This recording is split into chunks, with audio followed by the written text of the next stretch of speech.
이것만큼은 절대 아끼지 마세요. 그러면 여러분도 남은 나날 행복할 수 있습니다. 겉으로는 멀쩡해 보여도 우리 몸과 마음은 생각보다 조용하게 그리고 빠르게 변하고 있기 때문입니다. 얼마 전 지인을 만났습니다. 겉으론 늘 밝은 분이었는데 어느 날 갑자기 큰 병이 발견됐다고 했습니다. 특별한 증상도 없어서 그냥 지나쳤고 비용이 아까워 몇 번의 검진을 건너뛰다가 결국 늦게 발견된 겁니다. 그분은 그때 조금만 더 나에게 쓰는 걸 아끼지 않았다면 지금 이렇게 힘들진 않았을 텐데라며 깊이 후회하시더군요. 그 짧은 말에서 묵직한 두려움이 느껴졌습니다. 남의 일이 아니라 우리 모두에게 일어날 수 있는 이야기였습니다. 나이가 들수록 많은 분들이 이렇게 말합니다. 괜찮겠지. 조금 불편해도 참으면 되지. 지금 돈 쓰면 나중에 힘들어지잖아. 하지만 과연 그럴까요? 참다 보면 더 단단해질 거라는 믿음이 어느 순간 우리의 몸을, 마음을, 그리고 남은 시간을 조금씩 갉아먹고 있는 건 아닐까요? 실제로 여러 조사에서도 노년기 삶의 질을 급격히 떨어뜨리는 요인 대부분이 갑작스럽게 찾아온 것이 아니라 조용히 방치된 상태에서 시작된다고 말합니다. 처음엔 작았던 불편함이 시간이 지나 커지고 뒤늦게 이를 만회하려면 훨씬 큰 시간과 비용을 들여야 합니다. 하지만 이미 그때는 예전 같은 회복력을 기대하기 어렵죠. 그래서 이 영상에서는 노후에만큼은 절대로 아끼지 말아야 할 것들을 이야기하려 합니다. 구독과 좋아요를 눌러주세요. 오늘 좋은 일이 생길 거예요. 나는 행복한 사람이다. 댓글로 남겨주세요. 정말 그렇게 될 거예요. 첫 번째 이야기, 건강검진과 예방치료. 나이가 들면 몸속에서 벌어지는 변화들은 대부분 아무 말도 없이 시작됩니다. 통증이 없다고 해서 건강하다는 뜻이 아니며 특별히 불편한 곳이 없다고 해서 안심할 수 있는 시기도 아닙니다. 젊을 때는 하루 이틀 아프고 지나가던 것들이 이 나이에는 조용히 자라나 어느 순간 큰 문제로 드러나곤 합니다. 이 때문에 검진은 나중에의 문제가 아니라 지금 당장 챙겨야 할 가장 기본적인 삶의 지출이 됩니다. 많은 분들이 괜찮겠지, 조금 쉬면 낫겠지 하고 넘기지만 그런 방심이 문제가 되는 경우가 정말 많습니다. 문제는 대부분 무증상일 때 진행되기 때문입니다. 겉으로 아무 변화가 없어도 몸속에서는 다른 움직임이 일어납니다. 잠시 가라앉은 듯 보이던 불편함도 시간이 지나면 갑자기 커지고 한 번 커진 질병은 회복의 몇 배의 시간과 비용을 요구합니다. 건강을 지키는 데 드는 비용은 작아 보이지만 병이 커지고 난 뒤 드는 비용은 그 비교가 안 될 정도로 큽니다. 나이가 들수록 회복력은 자연스럽게 떨어지기 때문에 작은 위험을 초기에 발견하는 것만큼 확실한 지혜도 없습니다. 검진 결과가 정상이라고 나오면 걱정이 줄고 마음이 훨씬 편안해집니다. 문제를 빨리 발견하면 치료 과정도 간단하고 회복도 더 빠릅니다. 하지만 많은 분들이 이런 질문을 하십니다. 검진비가 너무 부담된다. 꼭 이렇게 자주 해야 하나? 충분히 이해되는 고민입니다. 그러나 그 비용을 아끼는 동안 진행된 병은 결국 훨씬 큰 경제적 부담으로 돌아오는 경우가 많습니다. 병이 커질수록 치료는 길어지고 그동안의 일상은 대부분 무너집니다. 단순한 비용 문제가 아니라 삶 전체가 흔들리는 일이 벌어지는 겁니다. 예기치 못한 질병은 본인뿐 아니라 가족들에게도 큰 스트레스를 줍니다. 이 반론에 대한 답은 명확합니다. 검진은 불필요한 지출이 아니라 가장 확실한 절약입니다. 작은 병일 때 발견해 치료하면 치료 기간이 짧고 비용도 훨씬 적습니다. 그리고 그 과정에서 큰 고통을 겪지 않아도 됩니다. 예방치료도 마찬가지입니다. 예방접종이나 의사가 권한 간단한 검사 하나가 큰 병을 막아주는 울타리가 됩니다. 몸이 보내는 작은 신호를 무시하지 않는 태도, 그리고 몸을 아끼는 삶의 방식이 노년의 시간을 지켜줍니다. 또 하나 생각해봐야 할 점은 나를 위한 지출이라는 인식입니다. 평생 가족을 위해 희생하며 살아오신 분일수록 자기 몸에 돈 쓰는 걸 어색하게 여기시는 경우가 많습니다. 하지만 이 시기부터는 시선을 바꿔야 합니다. 나를 돌보는 일은 곧 남은 시간을 돌보는 일이고, 나아가 가족에게 부담을 줄이지 않는 가장 현실적인 방법입니다. 스스로 건강해야 주변 사람들의 삶도 더 안정됩니다. 검진과 예방 치료는 결국 모두가 더 편안하게 살아가게 하는 기반입니다. 이제 몸을 들여다보는 지혜를 마음에 새겼다면 다음으로 살펴볼 것은 몸의 작은 부분에서 시작되는 또 다른 중요한 영역입니다. 바로 일상 전체의 품격을 바꾸는 치아와 시력 이야기로 넘어가 보겠습니다. 두 번째 이야기, 치아와 시력, 전신 건강을 결정하는 작은 축. 나이가 들수록 치아와 시력은 단순한 신체 기능이 아니라 하루의 품격을 결정하는 핵심 요소가 됩니다. 몸의 큰 병은 눈에 보이기 때문에 경각심이라도 들지만 치아와 시력 문제는 생각보다 천천히 그리고 은근하게 삶을 무너뜨립니다. 치아가 약해지면 씹는 힘이 떨어지고 단단한 음식을 피하게 되며 그 결과 영양 섭취가 부족해지고 체력까지 약해집니다. 시력 역시 마찬가지입니다. 희미해진 시야는 외출을 줄이게 만들고 활동량이 줄어들면 체력도 따라 떨어집니다. 이 작은 변화들이 계속 쌓여 결국 전신 건강에 큰 영향을 주는 겁니다. 많은 분들이 이 정도는 참을 만하다, 나이 들면 다 이런 거지라고 지나치지만 바로 그 생각이 위험을 키웁니다. 실제로 치아의 문제는 전신 감염이나 심혈관 질환까지 영향을 줄 수 있고 시력 저하는 낙상사고 위험을 크게 높입니다. 즉, 이 두 가지는 단순한 불편함이 아니라 전신 건강으로 이어지는 연결고리입니다. 그럼에도 많은 분들이 치과와 안과는 급할 때만 가는 곳 정도로 여기는 경우가 많습니다. 그 이유에는 두 가지가 숨어 있습니다. 첫째는 비용에 대한 부담입니다. 치과 치료는 비용이 꽤 들 수 있고 시력 검진도 젊을 때처럼 안경 하나로 해결되지 않는 경우가 많습니다. 둘째는 두려움입니다. 치과 치료의 통증을 겪었던 기억이나 눈을 다루는 진료에 대한 막연한 불안감 때문에 진료 시기를 자꾸 미루게 됩니다. 하지만 이 두 가지 이유로 미루다 보면 결국 훨씬 더 큰 고통과 비용을 떠안게 됩니다. 이에 대한 해결책은 생각보다 단순합니다. 진료를 문제가 생기면 가는 곳이 아니라 문제가 생기지 않도록 관리하는 곳으로 바라보는 겁니다. 정기적인 스케일링과 치아 검진, 시력 체크는 큰 병을 막는 가장 효과적인 방식입니다.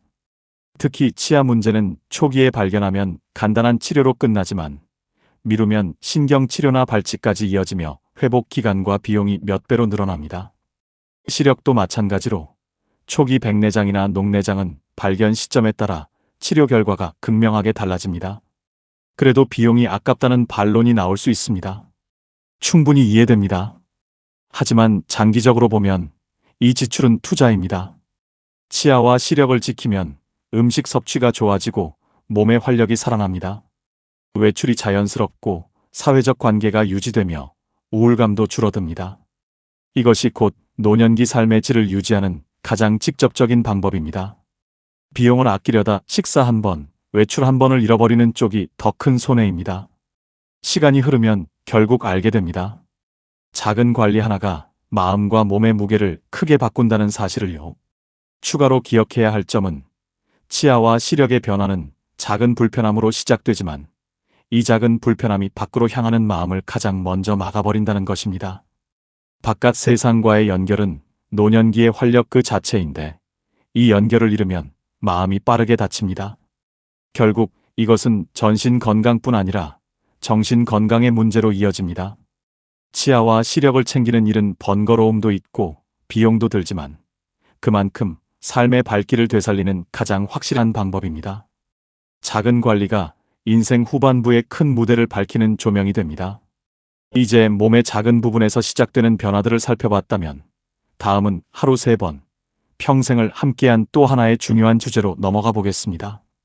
삶의 힘을 만들어내는 식사와 영양의 지혜로 이어가겠습니다.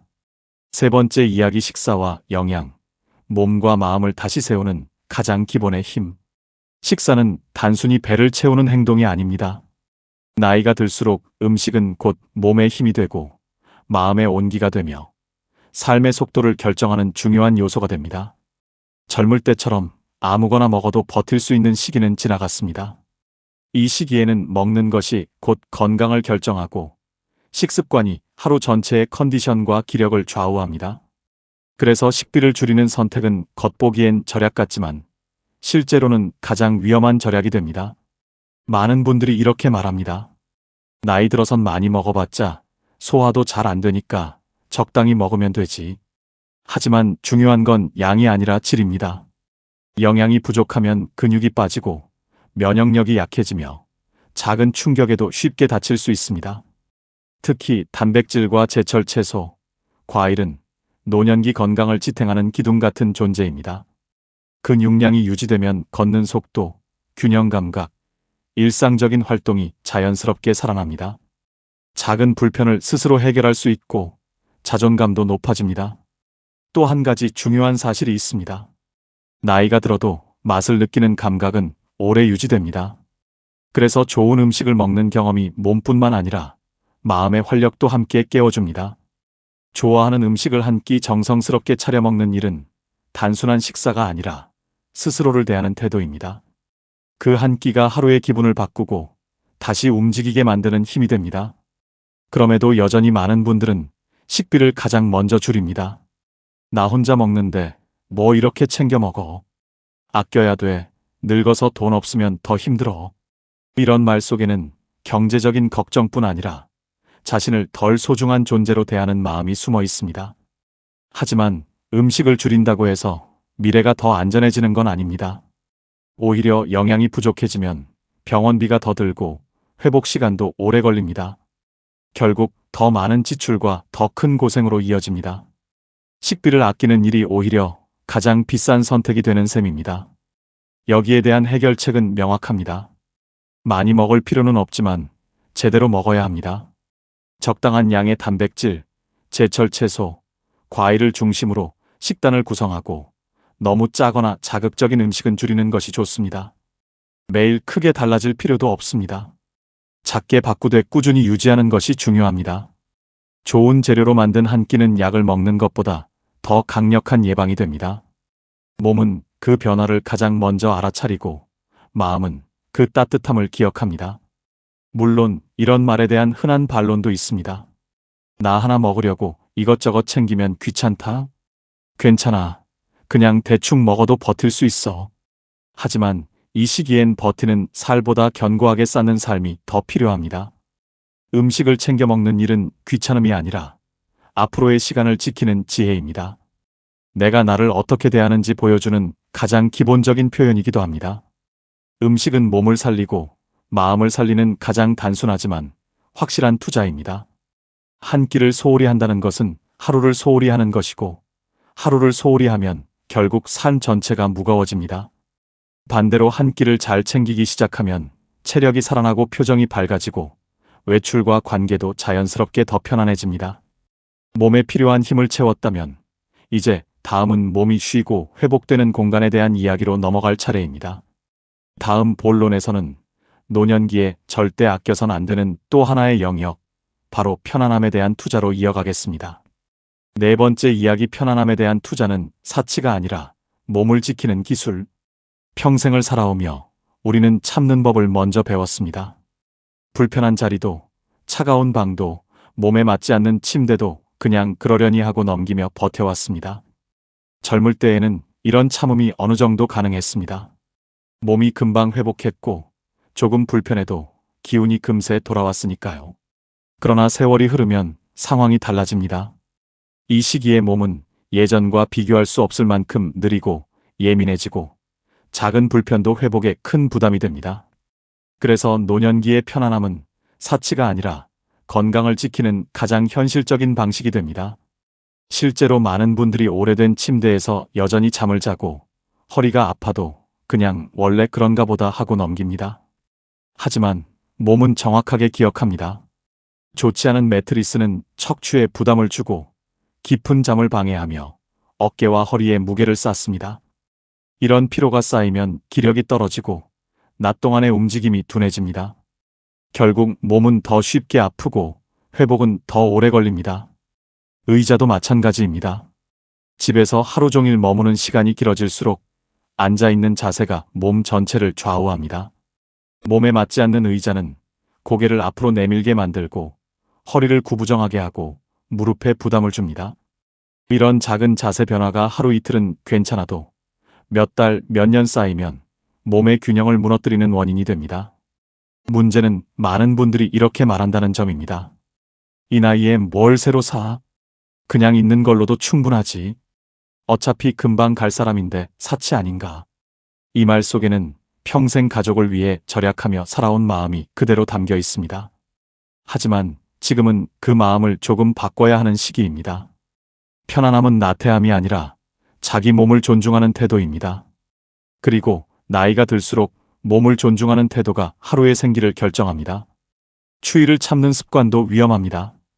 겨울철에 실내가 차갑고 보온이 잘 안 되면 관절은 더 빠르게 굳고 혈압은 갑자기 올라가며 작은 감기에도 큰 병이 뒤따릅니다. 난방비를 아끼려다 건강비를 몇 배로 잃는 경우는 너무나 흔합니다. 이 시기에는 따뜻하게 지내는 것이 단순한 편안함이 아니라 생명을 지키는 일입니다. 따뜻한 방, 몸에 맞는 침대, 잘 지지해주는 의자, 적당한 조도와 온도는 모두 자신을 돌보는 최소한의 조건입니다. 반론이 있을 수 있습니다. 편안하게 지내면 몸이 게을러지는 거 아닌가? 하지만 나이가 들면 몸을 혹사하며 키우는 힘은 더 이상 작동하지 않습니다. 이 시기에는 편안할수록 몸이 안정되고 안정될수록 기운이 회복됩니다. 편안함이 근력을 약하게 만드는 것이 아니라 몸을 회복할 수 있는 기반을 만들어줍니다. 편안한 공간에서 쉬는 시간은 기력을 채우는 시간이고 기력이 채워져야 걷고 움직이고 관계를 이어갈 힘이 생깁니다. 결국 편안함은 몸을 살리고 마음을 넓혀주는 중요한 조건입니다. 편안한 잠자리는 다음 날의 움직임을 바꾸고 편안한 공간은 표정을 부드럽게 만들고 마음을 여유롭게 합니다. 이 작은 변화들은 결국 하루의 품질을 바꾸고 그 하루들이 쌓여 노년의 삶을 결정합니다. 몸이 쉬어가는 공간을 갖추는 일이 정비되었다면 이제 다음은 그 공간을 안전하게 만드는 일입니다. 다음 본론에서는 노년기에 절대 가볍게 지나쳐선 안 되는 주거, 안전과 사고 예방의 지혜로 넘어가겠습니다. 5번째 이야기 주거 안전과 사고 예방. 가장 익숙한 공간이 가장 위험해지는 순간. 집은 평생을 살아온 가장 익숙한 공간이지만 나이가 들면 이 익숙함이 오히려 가장 큰 위험이 되기도 합니다. 많은 분들이 내 집인데 뭐가 위험해 하고 생각하시지만 사고의 대부분은 바로 이 익숙함 속에서 일어납니다. 특히 넘어짐은 노년기 사고의 가장 흔한 원인입니다. 그리고 한번 크게 넘어지면 예전처럼 금방 회복이라는 말은 더 이상 통하지 않습니다. 회복 속도가 느려지고 그동안의 일상이 한순간에 무너질 수 있습니다. 낙상 사고의 무서움은 단지 다치는 데서 끝나지 않는다는 점입니다. 한번 부상을 경험하면 외출이 두려워지고 활동량이 줄어들며 체력은 더 빠르게 떨어집니다. 집안에서 일어난 사고 하나가 몸뿐 아니라 마음에도 깊은 흔적을 남기는 겁니다. 그 이후로 걷는 자세가 달라지고 계단을 내려갈 때마다 불안해지고 심지어 집안에서도 움직임이 위축됩니다. 그래서 이 시기에는 안전한 환경을 만드는 것이 곧 나의 내일을 지키는 일이 됩니다. 문제는 작은 위험의 징후들을 우리가 너무 쉽게 지나친다는 겁니다. 욕실 바닥이 조금 미끄럽다든지 계단에 손잡이가 없다든지 밤에 불을 켜기 위해 먼 스위치를 더듬으며 걸어간다든지 이런 사소한 부분들이 사고를 부르는 출발점입니다. 또 오래된 전기 설비나 느슨한 바닥 매트, 어두운 조명은 작은 실수가 큰 사고로 이어지는 조건이 됩니다. 중요한 건 이 모든 것이 지금 당장은 괜찮아 보인다는 이유로 계속 미뤄진다는 점입니다. 그래서 필요한 것이 선제적인 점검과 정비입니다. 미끄럼 방지 매트를 깔고 계단이나 복도에 손잡이를 설치하고 욕실에는 안전바를 추가하는 일은 어렵지도 비용이 크지도 않습니다. 하지만 효과는 아주 큽니다. 조명을 조금 더 밝게 바꾸고 침대 옆에 작은 스탠드를 두고 바닥에 걸리는 물건을 정리하는 것만으로도 사고 위험은 크게 줄어듭니다. 실내 온도 조절도 중요합니다. 겨울철 실내가 차가우면 혈압이 급격히 오를 수 있고 이는 심각한 사고로 이어질 수 있습니다. 따뜻하고 밝은 집은 안전뿐 아니라 마음의 안정까지 가져옵니다. 여기에 흔히 나오는 반론이 있습니다. 괜찮아. 나는 아직까지 멀쩡해. 평생 이렇게 살았는데 지금 와서 뭘 바꿔. 그런데 몸은 조용히 변합니다. 균형 감각은 서서히 약해지고 반사 속도는 느려지고 근력은 자연스럽게 줄어듭니다.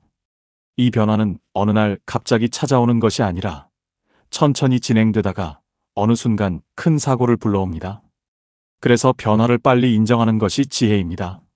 몸이 약해졌다는 뜻이 아니라 몸을 보호하는 환경이 더 필요해졌다는 뜻입니다. 이제는 일어날지도 모르는 사고를 피하는 힘이 아니라 사고가 일어나지 않도록 환경을 바꾸는 힘이 더 중요합니다. 집안의 작은 변화 하나가 앞으로의 시간을 크게 바꿉니다. 안전한 집은 마음을 편안하게 하고 움직임의 자신감을 회복시키며 일상의 독립성을 지켜줍니다. 이 모든 것이 노년기 삶의 품격을 결정하는 가장 중요한 요소들입니다. 집이라는 공간이 안전해졌다면 다음은 그 공간을 더 풍요롭게 만드는 또 하나의 조건으로 넘어가야 합니다. 다음 본론에서는 마음을 지키고 외로움을 막아주는 사회적 관계와 여가 활동의 중요성으로 이어가겠습니다. 6번째 이야기 사회적 관계와 여가 활동, 마음을 지키는 가장 강력한 예방약. 몸이 조금 약해지는 것보다 더 빠르게 노년의 삶을 무너뜨리는 것이 있습니다. 바로 고립입니다. 나이가 들면 자연스럽게 사람을 만나는 일이 줄어들고 대화의 기회도 적어지며 혼자 있는 시간이 길어집니다. 겉으로 보기엔 조용하고 평온해 보이지만 마음속에서는 천천히 그리고 깊게 무너지는 변화가 진행됩니다. 우울감이 찾아오고 생각이 자꾸 어두운 방향으로 흐르고 예전보다 행동이 느려지는 경험을 하게 됩니다. 이런 변화들은 병처럼 확실하게 드러나지 않기 때문에 더 위험합니다. 특히 외출을 줄이고 사람들 만나는 걸 멀리하면 가장 먼저 약해지는 건 몸이 아니라 마음입니다. 활력을 잃고 웃을 일이 줄고 기억력도 떨어집니다. 주변과의 연결이 끊어지면 스스로에게 질문이 생깁니다. 굳이 나가야 하나? 이제 이렇게 조용하게 지내도 괜찮지 않나? 하지만 이 조용함은 위로가 아니라 서서히 삶을 잠식하는 고요입니다. 이 고요 속에서 가장 먼저 상하는 것은 기분이고 그 다음은 의욕입니다. 의욕이 사라지면 몸은 움직이지 않고 움직이지 않으면 기력이 떨어집니다. 결국 고립은 몸과 마음을 동시에 약하게 만드는 보이지 않는 질병이 됩니다. 여기에는 이렇게 반박하는 분도 있습니다. 사람 만나면 괜히 피곤해. 조용하게 지내는 게 편하다. 충분히 이해되는 마음입니다. 예전처럼 사람 만나고 돌아다니는 것이 예전만큼 쉽지 않기 때문입니다. 하지만 이 시기엔 피로함보다 연결됨이 훨씬 더 중요합니다. 사람과 웃으며 대화 나누고 취미를 함께 즐기는 시간은 단순한 재미가 아닙니다. 뇌의 활력을 되살리고 감정의 균형을 잡아주며 삶의 속도를 유지시키는 강력한 예방약이 됩니다. 한 번만 외출해도 느낌이 완전히 다릅니다. 햇볕을 쬐고 사람들과 몇 마디 나누고 걸음을 옮기는 그 작은 행동들이 마음을 환기시키고 몸에 활기를 불어넣습니다. 이 작은 변화가 쌓이면 우울감은 자연스럽게 줄고 하루의 기운은 예전보다 훨씬 밝아집니다. 그래서 이 시기에는 여가 활동과 사회적 관계 유지에 지출을 아끼지 않는 것이 매우 중요합니다.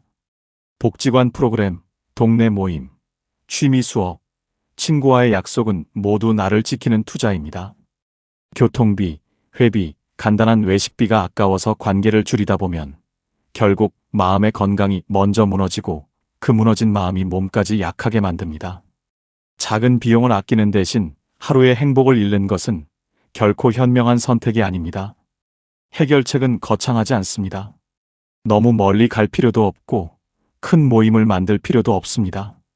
일주일에 몇 번 가까운 곳에 나가고 사람들과 얼굴을 마주하고 간단한 취미 활동을 즐기기만 해도 충분합니다. 가벼운 산책 모임, 공방 체험, 음악 수업, 복지관 강좌 같은 작은 활동이 기력을 깨우고 마음을 단단하게 만들어줍니다. 이런 시간들은 외롭지 않게 살기 위한 최소한의 장치입니다. 그리고 최소한의 장치를 지키는 것이야말로 노년기 삶을 길고 밝게 만드는 핵심입니다. 결국 사람과의 연결은 몸보다 먼저 마음을 살립니다. 누군가와 함께 웃는 시간, 같은 방향을 보고 함께 걷는 시간, 좋아하는 취미를 공유하는 일들은 단순한 여가가 아니라 삶을 오래 버티게 하는 힘입니다. 고립을 막는 것만으로도 마음은 다시 세상과 이어지고 그 연결이 삶 전체를 받쳐주는 토대가 됩니다. 이제 마음의 건강을 지키는 지혜를 살펴봤다면 다음은 혼자의 힘만으로는 버티기 어려운 순간에 대해 이야기해야 합니다. 다음 본론에서는 노년기에 절대 망설여서는 안 되는 전문 돌봄 간병재활 서비스의 지혜로 넘어가겠습니다. 7번째 이야기 전문 돌봄 간병재활 서비스. 혼자 버티기보다 도움을 요청하는 지혜. 나이가 들면 누구나 한 가지 착각에 빠지기 쉽습니다. 아직은 괜찮다. 이 정도는 혼자 할 수 있다. 평생 가족을 위해 견디고 버티며 살아온 세대일수록 남의 손을 빌리는 일을 쉽게 받아들이지 못합니다. 스스로 해내야 한다는 마음이 깊이 자리 잡혀 있기 때문입니다. 하지만 이 시기에는 그 마음이 오히려 몸을 더욱 다치게 하고 회복할 기회를 놓치게 만들 때가 많습니다. 혼자 버티는 힘이 강한 것이 아니라 도움을 적절히 받는 것이 오히려 지혜가 되는 나이입니다. 몸이 예전만 못한 건 부끄러운 일이 아닙니다. 회복 속도가 느리고 작은 부상도 오래가고 머리가 원하는 만큼 몸이 따라주지 않는 것은 자연스러운 변화입니다. 이 변화는 잘못된 것이 아니라 삶의 흐름 속에서 누구나 겪는 보편적 과정입니다. 그래서 이때 필요한 것이 바로 전문 돌봄, 간병, 재활 서비스입니다. 이 서비스들은 단지 도움이 아니라 남은 일상을 더 길게 유지해주는 중요한 장치입니다. 많은 분들이 이렇게 말씀하십니다. 간병인을 부르면 비용이 커진다. 재활은 꼭 필요한 사람만 받는 거 아닌가. 내가 이 정도도 못 견디면 자식들에게 미안하다. 하지만 이런 생각들이 오히려 더 큰 상처로 이어집니다. 몸이 회복될 시간을 놓치고 상태가 악화되면 결국 더 오랜 간병이 필요해지고 더 큰 비용이 발생합니다. 비용을 아껴야 한다는 마음이 결국 몇 배의 부담으로 돌아오는 겁니다. 게다가 혼자 버티다 큰 사고가 나면 자녀들에게 주는 부담도 훨씬 커집니다. 반대로 짧은 기간의 전문 간병과 재활은 효과가 매우 큽니다. 전문가들은 몸의 변화를 빠르게 알아채고 일상에서 놓치기 쉬운 위험을 정확히 잡아냅니다. 재활 치료는 근육과 균형감을 회복시키고 혼자 걷기 어렵던 분들도 다시 일상으로 돌아갈 수 있게 돕습니다. 이런 작은 도움들이 삶 전체의 속도를 되살리고 스스로 할 수 있는 능력을 더 오래 유지하게 해줍니다. 여기서 가장 중요한 점은 전문 돌봄은 내가 약해져서 받는 것이 아니라 내가 나다운 삶을 오래 유지하기 위한 선택이라는 사실입니다. 도움을 요청하는 것은 포기가 아니라 보존입니다. 지금의 나를 잃지 않기 위한 지혜입니다. 또한 가족에게 부담을 덜어주는 매우 현실적인 선택이기도 합니다. 사랑하는 사람들에게 걱정하지 마라. 나는 잘 지내고 있다라고 말할 수 있는 가장 확실한 기반이 됩니다. 추가로 기억해야 할 점은 너무 늦게 도움을 요청하면 효과도 크게 줄어든다는 사실입니다. 초기 간병과 초기에 이루어지는 재활은 회복 속도가 빠르고 만족도도 훨씬 높습니다. 이 시기는 몸이 조금만 도와주면 다시 힘을 낼 수 있는 때이기 때문입니다. 도움을 받기 위해 기다릴 필요가 없습니다. 도움을 받는다는 건 내가 나의 시간을 아끼는 것이고 남은 일상을 더 오래 지키는 선택입니다. 결국 이 시기의 가장 큰 지혜는 혼자 버티는 힘이 아니라 힘을 나누는 용기입니다. 전문가의 손길은 약함의 증거가 아니라 남은 시간을 단단하게 붙들기 위한 지혜로운 결단입니다. 이제 삶의 여러 영역에서 절대 아껴서는 안 되는 지출들을 살펴봤습니다. 마지막으로 결론에서는 이 모든 지혜가 어떤 공통된 방향을 향하고 있는지, 그리고 앞으로의 시간을 어떻게 지켜갈 수 있는지 정리해 보겠습니다. 지금까지의 이야기를 돌아보면 한 가지 사실이 분명하게 드러납니다. 나이 들어 행복하게 살아가기 위해 꼭 필요한 것들은 거창하거나 특별한 것이 아닙니다. 몸을 지키는 작은 검진과 치료, 일상을 편안하게 만드는 환경, 따뜻한 식사와 사회적 관계, 그리고 적절한 도움을 받아들이는 태도처럼 아주 기본적이고 일상적인 것들입니다. 이 기본적인 것들을 아끼지 않는 마음이 바로 노년의 삶을 지켜주는 가장 강력한 힘입니다. 많은 분들이 아끼면 버틸 수 있다는 생각으로 살아오셨습니다. 그 마음으로 가족을 키우고 집을 지키고 평생을 버텨오셨습니다. 하지만 이제는 조금 다른 기준을 가져도 됩니다. 이 시기에는 덜 쓰는 것이 지혜가 아니라 잘 쓰는 것이 지혜입니다. 나에게 필요한 곳에 쓰는 비용은 낭비가 아니라 남은 시간을 지키는 가장 확실한 투자입니다. 내 몸과 마음을 위해 쓰는 지출은 사소해 보일지라도 그 효과는 하루하루에 명확하게 나타나고 결국 인생 전체의 품격을 바꿉니다. 우리가 이야기한 모든 영역들은 결국 한 방향을 향하고 있습니다. 내일의 나를 지키는 선택입니다. 오늘 작은 검진을 받고 내 방을 조금 더 따뜻하게 만들고 좋은 음식을 먹고 사람들과 연결을 유지하고 적절한 도움을 기꺼이 받아들이는 그 모든 행동이 내일의 나를 아프지 않게 하고 외롭지 않게 하고 불안하지 않게 합니다. 그리고 무엇보다 남은 시간을 더 편안하고 더 안전하고 더 따뜻하게 만들어줍니다. 이 이야기를 들으면서 마음속에 떠오르는 생각들이 있을 겁니다. 나는 무엇부터 바꾸면 좋을까? 지금 당장 챙겨야 할 것이 무엇일까? 그 답은 거창하지 않습니다. 가장 쉽게 시작할 수 있는 것 하나를 고르고 오늘 안에 작은 변화 하나를 실행해 보는 것입니다. 그 변화가 쌓이면 어느 순간 삶의 무게가 눈에 띄게 가벼워지고 하루를 바라보는 마음이 훨씬 따뜻해질 겁니다. 이 채널은 여러분의 남은 시간을 조금이라도 안전하게, 조금이라도 편안하게, 그리고 조금이라도 더 행복하게 만들기 위해 존재합니다. 구독과 좋아요를 눌러주세요. 오늘 좋은 일이 생길 거예요. 나는 행복한 사람이다. 댓글로 남겨주세요. 정말 그렇게 될 거예요. 이제 이어지는 다음 영상에서는 노년기 행복을 더 단단하게 만드는 깊은 지혜를 함께 나눠보겠습니다. 우리의 시간은 아직 충분히 따뜻하고 앞으로도 계속 그렇게 이어질 수 있습니다.